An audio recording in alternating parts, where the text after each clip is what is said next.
Before I started staying home full time, I often wondered, is it even possible to live on a single income?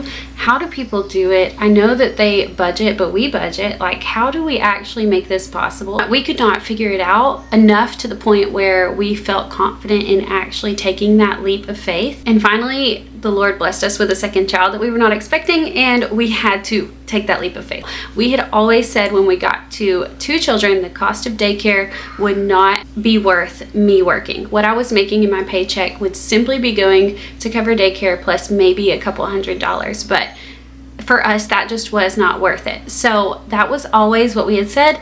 The Lord came up with the timeline, and we just had to submit and figure it out. And let me tell you, He has taken such good care of us. He has provided every step of the way. I'm so grateful for how we can trust Him as our provider. But in saying that, since being home full time for almost 3 years now, I feel like I've seen some things that I wish I had known prior to actually quitting my job. I feel like there are just some things that maybe everybody doesn't talk about, but a lot of people are doing, and that's how it's actually possible for them. And today I want to share that with you. It's not anything that's just groundbreaking. It may not be something that even applies to your life, but these are the similarities that I have seen in both our life as well as friends that are in similar situations and peer groups and things like that. There's just some similarities, some common ground that I think is not often talked about, and that's why it seems like this is so impossible for a lot of people when really it's not. So I want to be talking about that today. As I'm talking with you about that, I am going to be working on some things around my home, and I'm excited to take you along for that. I've been decorating vintage cakes lately. I still have so much to learn, but I've really been enjoying it. So we just got home from school. I work at the half-day preschool where they attend, and I need to get lunch finished. I'm working on it now, get everything put away, and then get to work on this cake. They've been waiting for it all weekend. They requested pink, and I told them that I just didn't have the time or mental capacity this past weekend to do it, but that I would today. So now I need to do it and stay true to my word. So I'm going to get to work on that, and I'm just really glad that you're here. I'm excited to talk with you about some of these things, and I'm excited for you to come along. So you may be thinking that I literally just said this is a single income household, and then I turned around and was like, I work at the half-day preschool where my daughters attend. And that's my first point, is that something I've realized is that most single income households, not all, there are definitely circumstances where this is not the case, but a lot of single income households are not actually single income. Whenever we say that, I think it more so indicates that we are home with our kids full time, or we are full-time homemakers. We are not working a full-time job and not working like multiple part-time jobs pieced together where like it has crazy odd hours, or we're gone from the home or our families for large chunks of time. No judgment for any who are. I'm just trying to clarify what I think a lot of people are saying when they say single income household.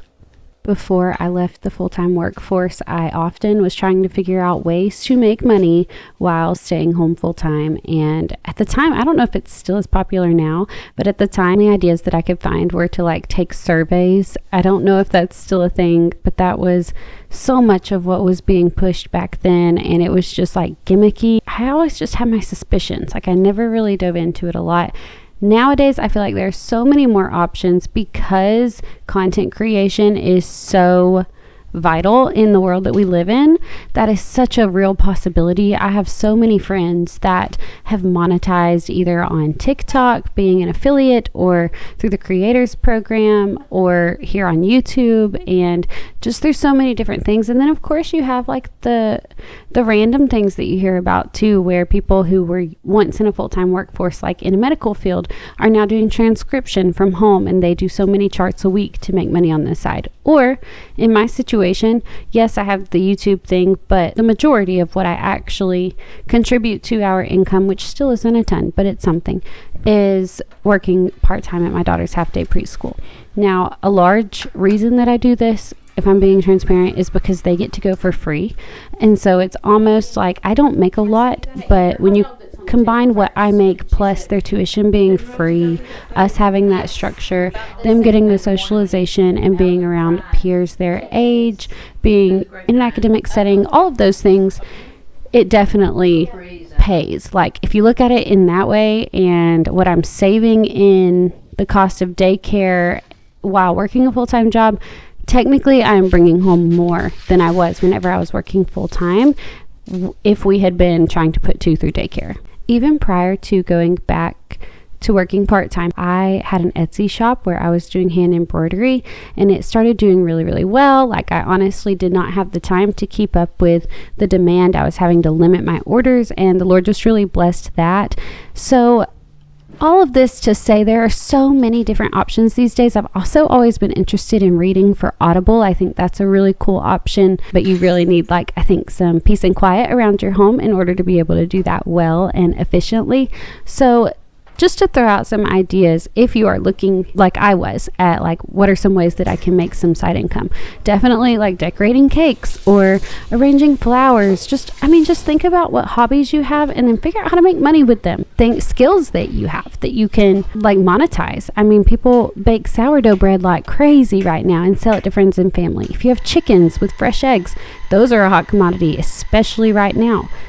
But regardless of whichever side hustle or little gig you decide to partake in, if you do choose that route, I would say do not rely on that. So that is why in our home, we consider ourselves a single income household, because anything that I make is wonderful. It's in addition to, it's things that we can either save or spend for fun. It's that kind of stuff. It's not what we rely upon to pay our bills and to make ends meet. So I think that oftentimes that is the case, at least from what I have seen. There are a lot of people who call themselves single income, and it may not be that there's only one person in that household bringing money in. It's just that there's one person in that household that they are relying upon for their bills, for their lifestyle, and then anything else is in addition to, and it's a nice cushion. The second secret may not actually be a secret, but the fact is that whoever is being relied upon for paying the bills and putting food on the table is going to be working quite a bit, no matter what kind of job they have, whether they make a ton of money and they are just expected to be at work all the time because of the salary that they're receiving or, the price tag that comes with their job. Or if they don't make a ton of money and they're needing to work a ton of overtime in order to make more money, it just doesn't matter. Regardless, I think in most cases, the financial provider of the single income household is going to be working quite a bit. My husband is in law enforcement, so he absolutely does not make a ton, but he provides for us. He takes great care of us, and he is all the time looking to see where he can pick up extra jobs and extra duties, or, if he needs to work late some nights, then he doesn't shy away from that. So with that, it's already 12-hour shifts and it's odd shifts. So it's not like it's a cushy job and we're just rolling in the dough. But again, I would say that even if we were rolling in the dough, most of the time those are not cushy jobs. Very rarely. I think that a lot of people get in their minds oh, he's a doctor, he's a lawyer, she's a whatever, and makes a ton of money, so they have a sugar daddy or sugar mama, and they get to go to the spa all day. And even those jobs as doctors and lawyers, I think, require so much mentally and on the clock that it does not come out the way that I think a lot of it is usually perceived. And the truth of the matter is, when the financial provider is working a whole lot, the person at home is working a whole lot too, especially if you have children, young children, any age children are children. But that means longer days solo parenting, longer days at home being the cook, the cleaner, the whatever, the everything. And that's a lot. It is a lot on you. It weighs on you, and it's exhausting mentally, it's exhausting physically. I think the person working outside of the home and the person working inside of the home are just always tired. And this is something that we really considered when we were walking into and trying to make the decision of whether I should quit my full-time job and us try to make it on one income, because our biggest thing was we did not want to both be absolutely stressed and mentally ragged all the time, to the point where I was so done by the time he walked in the door, and I was throwing kids at him, As soon as he got off work, and we were just never getting a break, we were always flustered and just at our wits' end. And the truth is, there are days that are like that. It's hard for us to get things done as individuals around our house, or even for me to do like this YouTube channel. It's hard to squeeze in time, just find little pockets of minutes where I can get things done. And we only have 2 kids. Like these YouTubers that have 6 and 8 kids, I am just amazed. I so admire that. But we're just in a season where we cannot do it all. And there are things on our to-do list where we just have to say, okay, that's not getting done right now, and it may not get done for quite some time.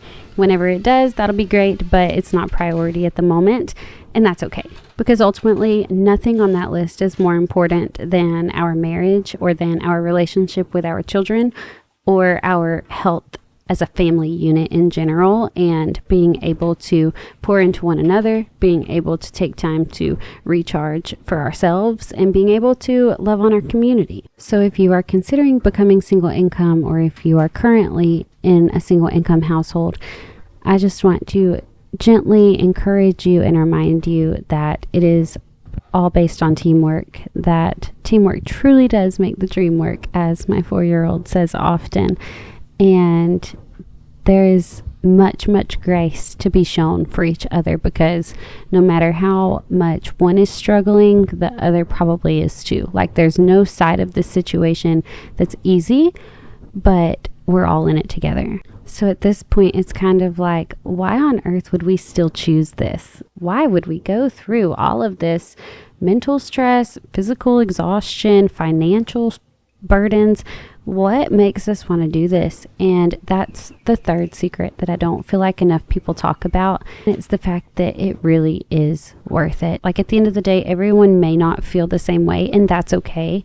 But for us, we have had days, we have had seasons where we've been just absolutely done and so tired, repeating the same conversations of struggles over and over again, and coming to a point of saying, is this still better than what we were doing before? Or would it be better for me to go back to work full time, put the kids in daycare? What are we doing? Like, is this actually what we feel is best for our family, and what we feel is worth the stress? And for me personally, every single time the answer is yes. There is no better job, even on my hardest days of doing what I do now.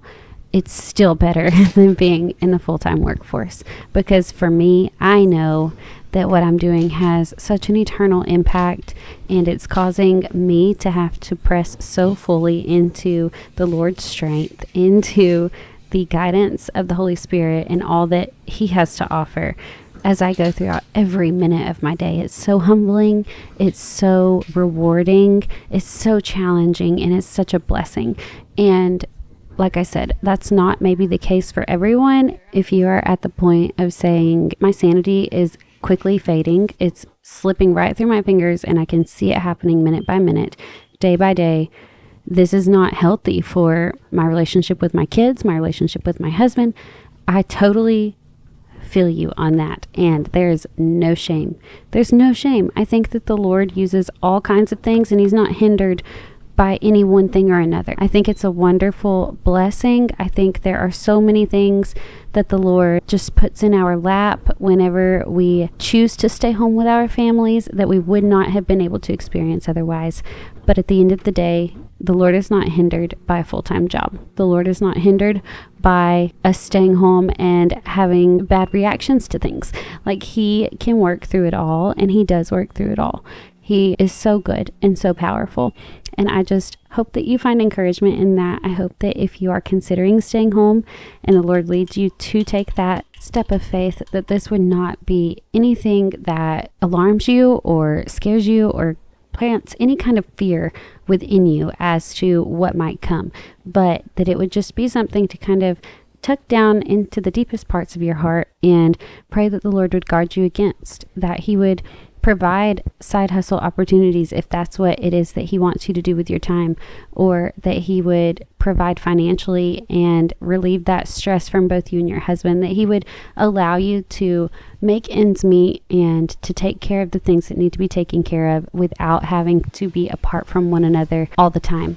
That he would give you patience with your children throughout the day, that he would give you wisdom as to how to spend the minutes of your day, that he would absolutely maximize your time, maximize your precious moments, and just reveal himself to you in each and every part of each and every day. Thank you so much for joining me today. I hope you've enjoyed this, and I hope you're having a great day wherever you're at, and I'll catch you next time. Bye, guys.